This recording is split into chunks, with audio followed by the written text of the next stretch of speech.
Welcome to Crisis in Perception, where we examine the systems shaping our world one book at a time. Today, we are opening a manual on the mechanics of state power. And I have to warn you, once you see the mechanics laid out in this specific way, you can't really unsee them. It's the red pill moment for sure, and we are diving into a stack of documents that are, well, they're going to make us question a lot of the narratives we all grew up with. We're looking at Interventions by Noam Chomsky. Right. Now, I know what some of you are probably thinking. Chomsky, the linguistics guy, or, the political activist guy. Yeah, depending on who you ask, he's either a national treasure or a pariah. But for the purpose of this deep dive, we really need to strip away the celebrity and the controversy. We aren't here to debate his politics in a partisan sense. Absolutely not. We aren't doing Republicans versus Democrats today. We are doing systems versus perception because when you read this book, which is actually a collection of op-eds written during the post-9/11 era, you realize it's not really about the specific wars of that time. No, not at all. It's a blueprint. It's a blueprint. It addresses the fundamental tension of, I guess, the modern age. How does a global superpower maintain dominance when its actions it completely contradict its stated values? That is the core systemic question. Yeah.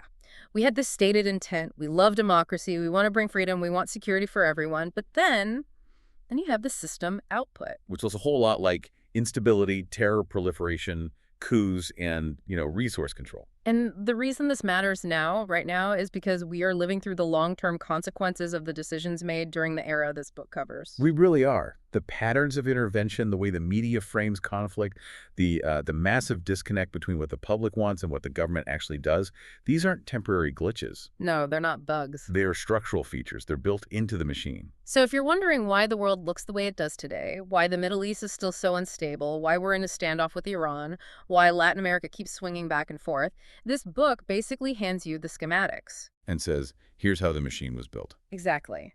And that's our mission today, to look at Interventions not as a history book, but as a systems analysis of what the book calls the imperial grand strategy.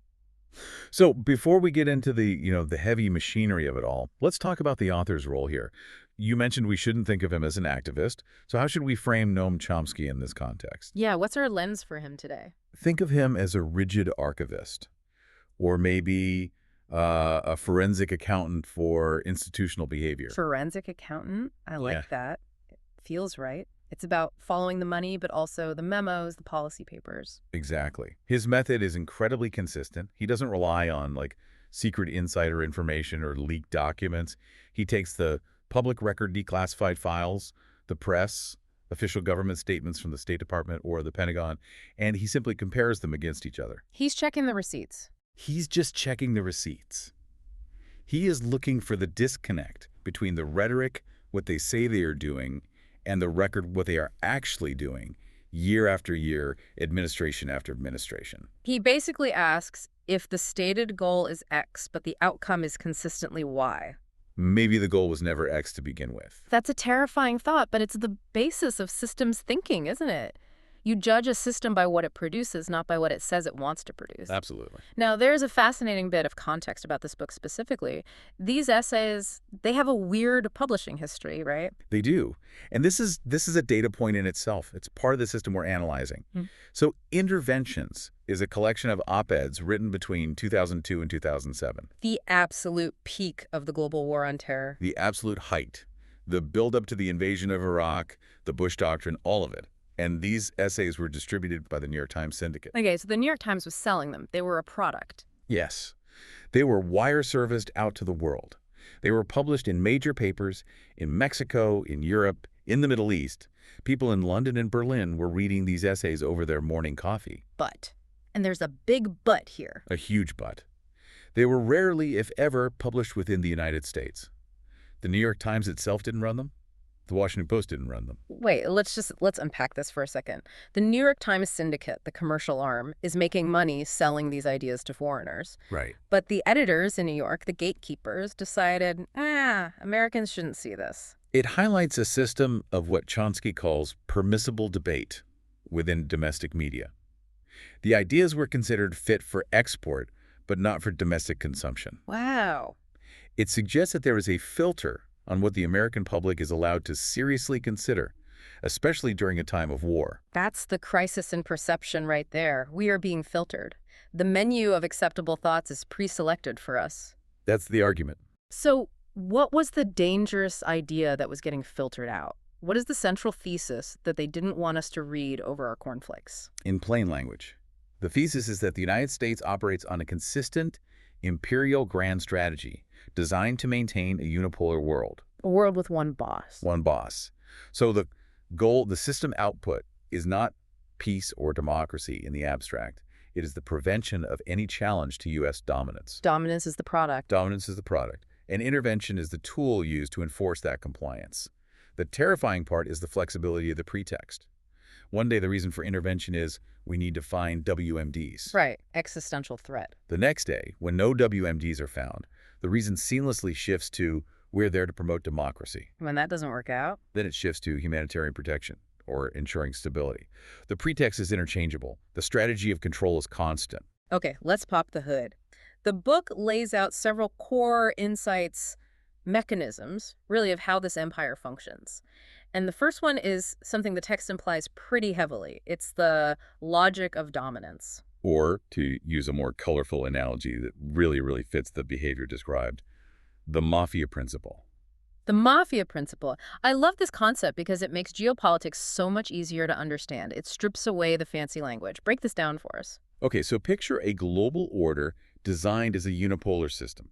There's a boss man, or a godfather, in this case the United States, who cannot, under any circumstances, tolerate defiance. Not even a little bit. In this system, the most valuable currency isn't money, it's not resources, it's credibility. Credibility. Now, usually when we say credibility, we mean telling the truth. Like, I find your story credible, I trust you. In international relations and mafia logic, credibility means something very different. It means people have to believe that I will pull the trigger if they cross me. It's about fear. It's about reputation for violence. It's about maintaining order through the threat of force. If a smaller nation, say Cuba in the 1960s or Iraq in 2003, successfully defies the hegemon, The Godfather. it becomes a virus. A virus. That's the terminology they use in the internal planning documents, right? That's not just an analogy. No, that's their term, often referring to the virus of independent nationalism. The fear isn't that Cuba is going to invade Florida. The fear isn't that Iraq is going to conquer the world. The fear is that if a weak country can succeed outside the U.S.-dominated system, Other countries might get ideas. the virus spreads. If Cuba can stand up to the boss, maybe Brazil thinks they can too. Maybe Chile thinks, hey, we can manage our own resources for our own people. And the boss can't have that. No, the rot spreads. So the boss has to crush the virus before it infects the neighborhood. You have to make an example of them. It's a message. Look what happens when you step out of line. Precisely. And this leads us to a critical distinction the book makes regarding the invasion of Iraq. The difference between preemptive war and preventive war. These sound like synonyms to most people. I hit you before you hit me. They are miles apart, legally and morally. We need to be precise here because the whole justification rests on blurring this line. Preemptive war is a legal concept accepted by international law. Okay. It means you are standing in front of me, you have raised a knife, your muscles are tensing, and I push you over or shoot you to stop the blow. It's an imminent, immediate threat. It's classic self-defense. Correct. The threat is visible and active. Now, preventive war is different. Preventive war is, I think you might buy a knife in 5 years. Right. And I don't like the way you look at me. And I want everyone else in the bar to know I'm the toughest guy here, so I'm going to take you out now. Which is illegal. It's aggression. It is the supreme international crime, according to the Nuremberg tribunal that judged the Nazis. Aggression without imminent threat. But in the logic of dominance, the mafia principle preventive war is a necessary tool. So the 2003 invasion of Iraq, Right. that was preventative. Textbook. The intelligence didn't support an imminent threat. There were no nukes on the launch pad, no armies massing at the border. It was a war of choice. And the why was to establish the precedent. Yes, to establish the precedent that the U.S. can and will use force to remove a potential future challenge anywhere, anytime, for any reason it decides. It was a demonstration project for the rest of the world. It signals to the world, and specifically to potential rivals like China or regional powers like Iran, that the U.S. reigns supreme in the dimension of force. It says, we define the rules, but we are not bound by them. Which brings us to the second mechanism, because you can't just go around beating people up for no reason. You need a prize. You need to keep the machine running. You need a reason for the whole enterprise. Insight number 2, the resource control feedback loop. This is the material prize of history, energy. Now, I feel like this is where people might roll their eyes and say, oh, it's a war for oil, we know. But the analysis and intervention says it's actually much more nuanced than we want to steal their oil. It is much more sophisticated than that. It is not about access. The United States produces a lot of its own oil. We can buy oil on the global market like anyone else. The big oil companies are happy to sell it to the highest bidder. It's not about filling our gas tanks. No. It's about leverage. Leverage over who? Over rivals. Over the rest of the world. Think about the post-WWI planning documents. The State Department described Middle East oil as a stupendous source of strategic power. Stupendous. They weren't being subtle about it. Not at all. Because if you control the Middle East, you control the spigot. You control the energy that powers Japan, China, Germany, all of Europe. These are your main industrial competitors. So if you have your hand on the tap, you have a veto power over their economies. You can dictate terms. Exactly. If Europe gets too independent on foreign policy, you can squeeze. If China rises too fast, you control their energy security. It creates a powerful feedback loop. You need military bases in the region to protect the energy reserves. But controlling the energy reserves gives you the geopolitical leverage to maintain the military dominance. They feed each other. There's a quote in the source material from Vice President Dick Cheney back in 2006. He was talking about pipelines and energy. It's really telling. Yes, he warned that control of energy provides tools of intimidation or blackmail. And he was talking about Russia or other countries doing it, right? He was pointing the finger outward. Of course. But in psychology and in systems analysis, we call that projection. He was articulating precisely why the U.S. considers control of that region non-negotiable. He knows it's a tool of blackmail because that is how the system uses it. So we have the mafia principle for maintaining order and resource control for maintaining leverage. But then we hit this massive contradiction. Insight number 3, the democracy promotion paradox. This is where the stated intent and the system output grind against each other most violently. The U.S. rhetoric is so heavily invested in bringing freedom and promoting democracy. It's the brand. It's our calling card. It is. Operation Iraqi Freedom. But structurally, does the system actually want democracy in the Middle East? Well, let's just think about the incentives. If you are a superpower wanting to control resources and maintain a unipolar order, do you really want the people of the Middle East to vote freely? If they vote, who do they vote for? Do they vote for the U.S. to have cheap oil and permanent military bases? Probably not. They probably vote for, get out of my country, and we want to use our resources to build our own society. Exactly. And that is the paradox. The system promotes democracy only when the outcome aligns with U.S. interests. This is the top-down model. You are free to vote as long as you vote for the guy we like. That's it. And if you don't, you get punished. The book gives some just brutal examples of this wrong way voting. Let's talk about Palestine. Palestine 2006. They had an election. International observers, including Jimmy Carter, said it was free and fair. And who won? Right. Now, you can hate Hamas. That's not the point here. The point is, it was a democratic outcome. The people voted. How did the U.S. respond? Did they say, well, that's democracy, we have to respect the will of the people? No. They imposed crushing sanctions. They punished the entire population for voting the wrong way. Same thing in Venezuela with Hugo Chavez. He was elected multiple times. The U.S. didn't like his policies, specifically his resource nationalism, taking more control over their oil. So the U.S. backed a military coup to overthrow him. It failed, but the intent was clear. The intent was clear. So the system output is, democracy is a tool, not a value. If the tool works for us, we use it. If it doesn't, we break it and use another tool, like sanctions or a coup. There's a fascinating detail in the book about the Iraq elections themselves. We have this pervasive narrative that the U.S. gave Iraq democracy. We invaded, we toppled the dictator, we set up the voting booths. That's the movie version, the heroic version. But Chomsky points out the actual timeline is kind of the opposite. It's the complete opposite. The U.S. Occupation Authority, led by Paul Bremer, actually tried to prevent elections. They wanted to write the Constitution themselves and install a government of selected elites, people who would be friendly to U.S. interests. They wanted a client regime, not a sovereign one. Yes. And it was the Iraqis, specifically the Grand Ayatollah Sistani, and mass public pressure, hundreds of thousands of people in nonviolent street protests that forced the U.S. to allow elections. That is a huge flip of the script. That is incredible. So democracy broke out in spite of the intervention, not because of it. Correct. The U.S. had to be dragged, kicking and screaming, into allowing the Iraqis to vote, because the planners in Washington knew that a free Iraq would likely align itself with Iran. Which is exactly what happened. Which is exactly what happened, creating a strategic nightmare for the U.S. It's all connected. The democracy paradox feeds right into the next insight. Insight number 4. The production of terror, or, as I like to call it, the swamp paradox. This concept comes from an analogy by Yehoshaphat Harkabi, a former head of Israeli military intelligence. He said that to stop terrorism, you have to drain the swamp. Meaning you have to address the root cause. Right, the political and social conditions. Why are people angry? Grievances, injustice, occupation, poverty. That's the swamp water.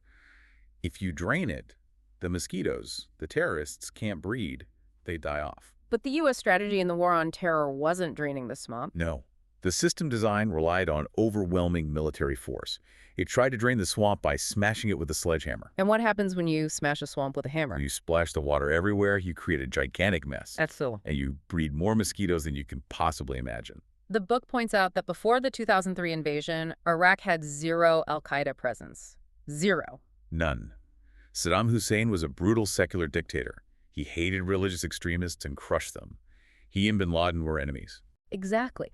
But the invasion, the sledgehammer, destroyed the state, created a power vacuum, fired the entire army, and radicalized the population. It turned Iraq into what the CIA and other intelligence agencies called a terrorist haven. A terrorist university, even. So the system output was the creation of the very thing we claim to be fighting. It's a perfect feedback loop of violence. It fulfilled bin Laden's wishes perfectly. He said in his writings that he wanted the U.S. to get bogged down in a ground war in the Middle East. He wanted to bleed the superpower, bankrupt it.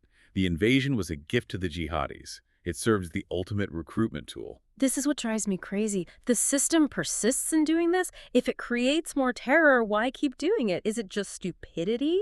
Are the planners just incompetent? Well, systems analysis suggests it's not stupidity, it's about incentives. The goal isn't necessarily zero terror. The goal is dominance. And sometimes a state of perpetual conflict justifies the perpetual presence of military force, which in turn ensures dominance.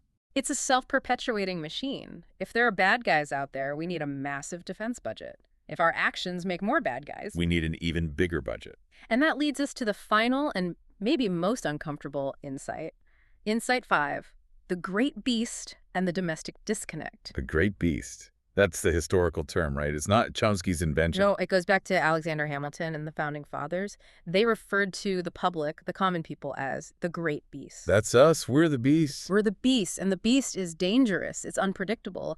If the beast gets control of the government, it might do crazy things like redistribute wealth or stop imperial wars or prioritize healthcare over aircraft carriers. And forbid, so the beast needs a cage. Precisely. The domestic political system, the argument goes, is designed to keep the beast in its cage, or, to use the more modern term from Walter Lippmann, to manufacture consent. How does the cage work in a democracy? You can't just use force. You can't beat the beast into submission. No, brute force is mostly off the table domestically, so you have to use propaganda. You have to control the information the beast gets.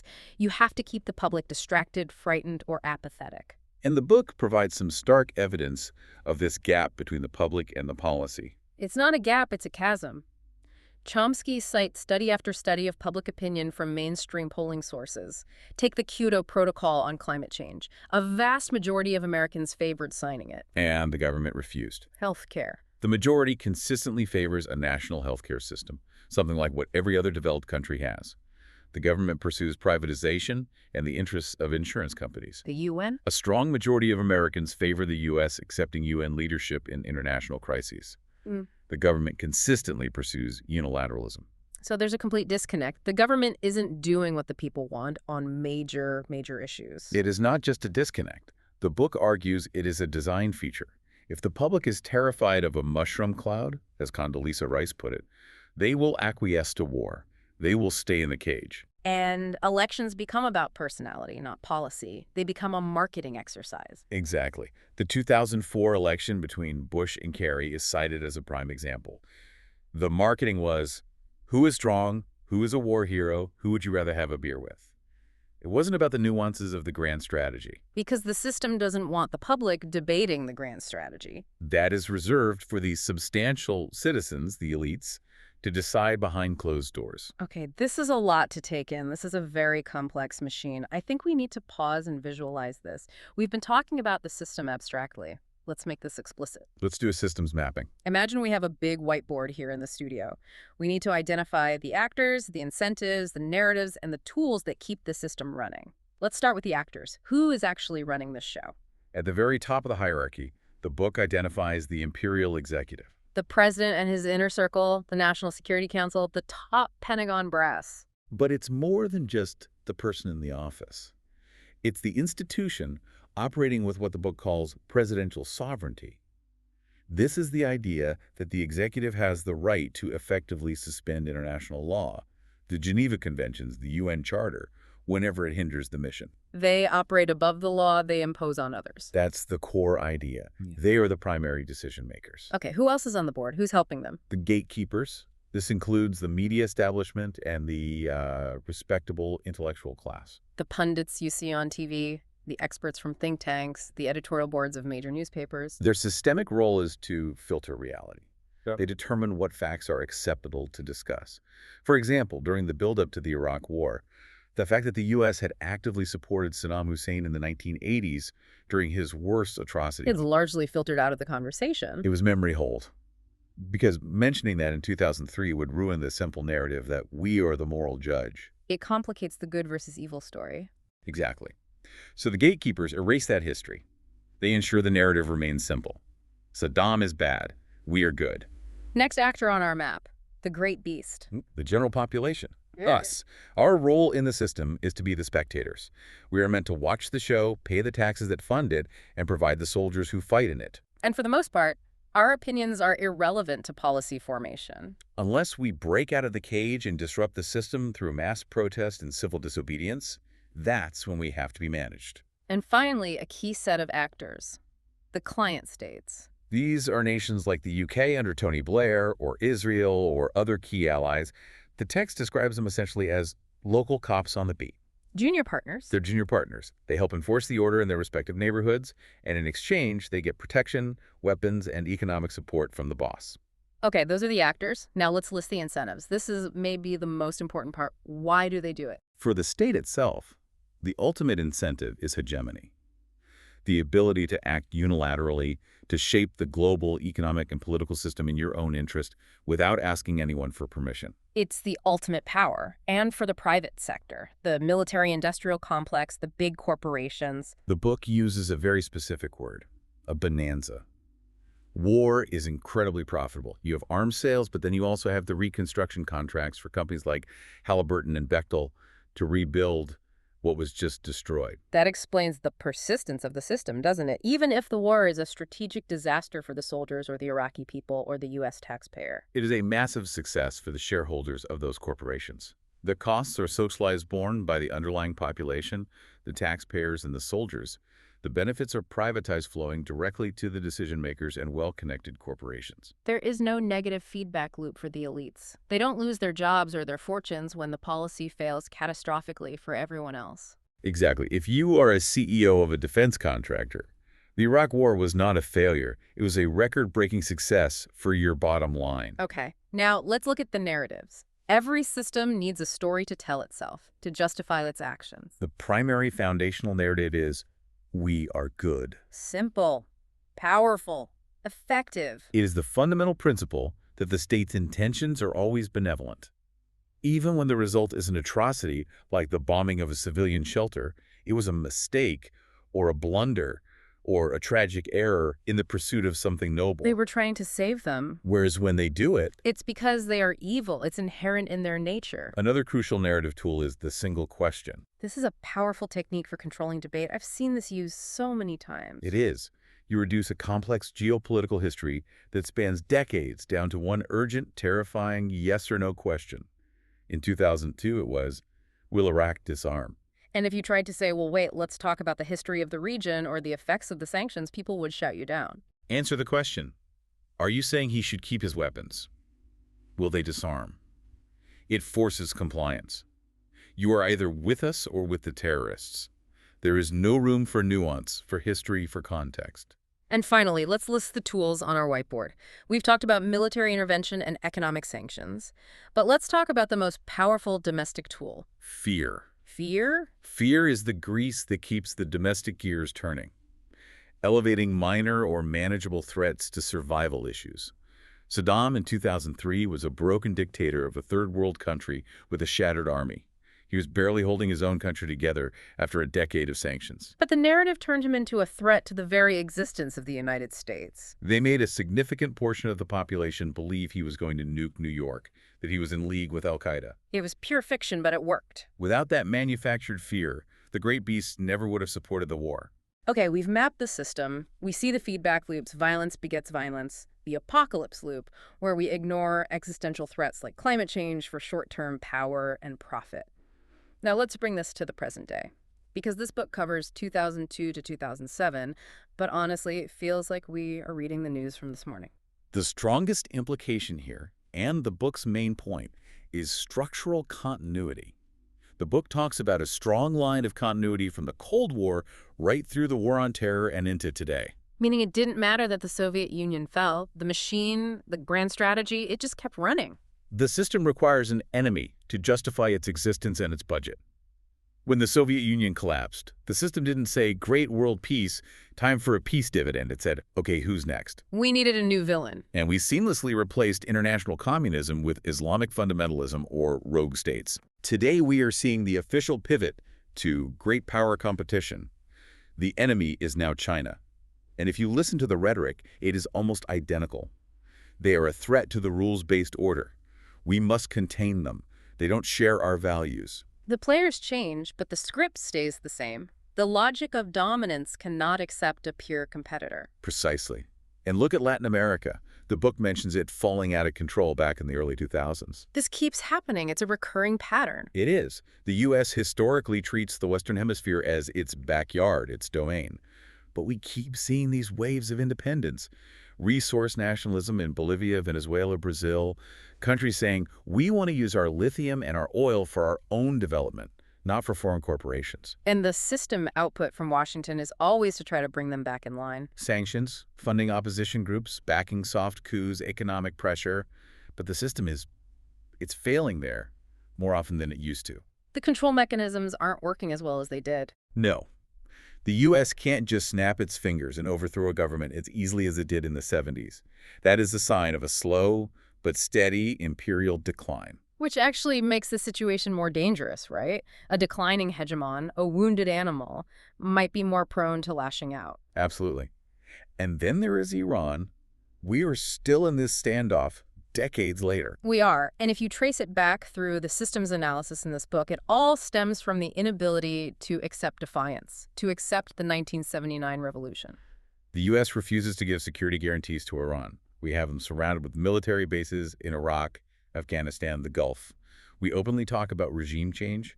We assassinate their generals. So if you are an Iranian planner sitting in Tehran looking at a map and you see the boss man invading your neighbors and threatening you daily, what is the rational move? You seek a deterrent, the ultimate deterrent. You get a nuke, or at least you get to the threshold of being able to build one very quickly. So the U.S. policy of aggression and threats actually incentivizes the very nuclear proliferation it claims to be trying to stop. It is a perfect, self-fulfilling prophecy of danger.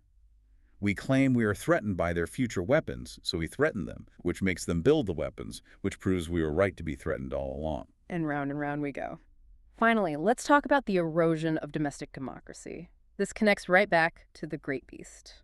You cannot have an imperial presidency abroad and a functioning, vibrant democracy at home. The book argues that it's impossible. Why? What's the connection? Because the tools of empire secrecy, surveillance, the marginalization of the public, the militarization of the police, those tools and that mindset inevitably turn inward. You see it with the Patriot Act, the NSA spying on citizens, the crackdown on protests. The boomerang effect. What we do over there eventually comes back here.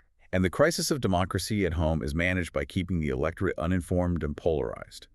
If we are fighting each other over cultural issues, we aren't looking up at the grand strategy that affects us all. Which brings us squarely back to the mission of this project. Crisis in Perception. This book is a masterclass in seeing the system versus the individual.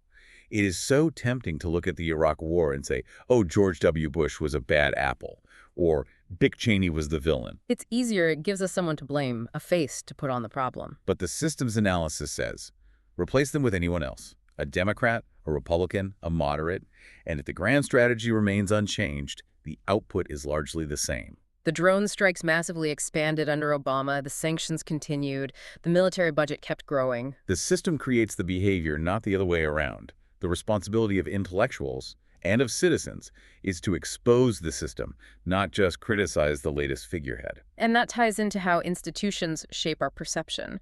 The media creates a crisis in perception by filtering history. We don't see the U.S. support for Saddam's gassing of the Kurds in the 80s, so we can't understand the deep cynicism of the Iraqi perspective in 2003. We are blinded by the good intentions filter. It's built in. It's hard to accept this view, though. It really is. It feels, I don't know, unpatriotic or cynical. It feels that way because it violates the core identity of American exceptionalism. We grew up with this powerful idea that we are a novelty in the world. We act only for the good of others. We are the city on a hill. And to accept Chomsky's analysis requires abandoning that comfortable myth of pure benevolence. It requires looking in the mirror and seeing a state that acts like any other powerful state in history. From the Roman Empire to the British Empire to the U.S., the strong do as they can, the weak suffer what they must. That's Thucydides. It's the oldest rule in the book of international relations. And Chomsky just strips away the modern PR to reveal that it's still the operating system of the world. So where does that leave us? We've dismantled the machine, we've looked at all the gears. It's pretty grim. It is grim, but it's also clarifying. It helps us see interventions not as mistakes. They aren't blunders or quagmires. They are, from the perspective of the planners, calculated moves to maintain a hierarchy. And once you see that, you stop asking, why did we make this mistake? And you start asking the real question, who benefits from this policy? Cui bono? And there is a core moral challenge here, too. The universality principle. Explain that. This is the anchor. Yeah. If you take one single thing away from this book, let it be this. Chomsky asks a very simple question. What would the world look like if we applied the same standards to ourselves that we apply to others? If bombing a civilian apartment building is terror when they do it. Then it is terror when we do it. If preventive war is the supreme international crime for them. It is the supreme international crime for us. Yeah. It is the simplest moral test imaginable. The very definition of hypocrisy is refusing to apply it. And yet, it is the test that powerful states consistently fail. I want to leave the listener with a thought about the second superpower, because the book ends on a note about this. It's not all doom and gloom. Yes. The New York Times, in an article, once described global public opinion as the second superpower. And the system we've described spends billions of dollars and immense effort trying to manage it, suppress it, distract it, and cage it. Which proves they fear it. Exactly. If the great beast didn't matter, they wouldn't try so hard to keep it in its cage. They wouldn't need the filters in the media. They wouldn't need the constant PR and fear-mongering. So the very existence of the propaganda proves the power of the public. It does. The crisis isn't just in what the state does. The crisis is in whether we, the public, choose to perceive it truthfully. The system is designed to stop you from seeing it. The act of seeing, of true perception, of refusing the filter, is the first and most crucial step of resistance. And that is where we will leave it for this deep dive. This project is free and publicly accessible. If you'd like to support the time, tools, and research behind Crisis in Perception, you can become a supporter on Patreon. For a shorter visual overview of this topic, see the mini explainer linked in the description. If you enjoy this kind of systems-level analysis, please like, subscribe, and comment with books or topics you'd like us to explore next.